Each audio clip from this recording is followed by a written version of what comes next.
నేను మీకు ఇచ్చిన టాస్క్ ఏంటి అంటే మీ దగ్గర ఉన్న వాటర్ బాటిల్లో ఎన్ని నీళ్ళు ఉన్నాయో నాకు సంబంధం లేదు. ఏం చెప్పిన నేను మీకు మీ వాటర్ బాటిల్లో ఒక్క చుక్క నీళ్లు లేకుండా తాగాలని చెప్పిన. మీరు ఏం చేసిర్రు? అందరు తాగేసారు కదా. ఇప్పుడు టాస్క్ ఏందో నేను మీ బాటిల్ అంటే ఇగో నా దగ్గర ఉన్న వాటరు చాలా ఉన్నాయి. ఇంకా ఇప్పుడు టాస్క్ నేను కంప్లీట్ చేస్తున్నా.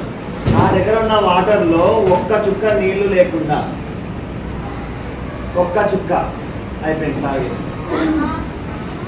అవును, నేను ఏమన్నా మీ దగ్గర ఎన్ని వాటర్ ఉన్నా అందులో ఒక్క చుక్క నీళ్లు లేకుండా తాగమన్నా. ఒక్కటే చుక్క. మీరు మొత్తం ఎంత తాగారు? అదే అమ్మా, ఒక్క చుక్క నీళ్లు లేకుండా, ఒక్క చుక్క, 1 drop. You should drink 1 drop water only. 1 drop only. ఒక్కటే డ్రాప్, ఒక్క చుక్క నీళ్లు తాగమన్న తప్ప మొత్తం నీళ్ళను తాగమని చెప్పలేదు. మీరు ఎక్కడ తాగేసిరో నాకు అర్థం కాలేదు.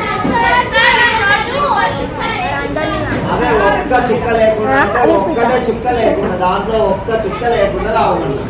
మీరు అన్ని చుక్కలు తాగేసి ఒక్కటే చుక్క పెట్టింది. కాబట్టి మీకు ఇచ్చిన టాస్క్ మీరు ఫెయిల్ అయ్యారు, నేనే విన్నాను.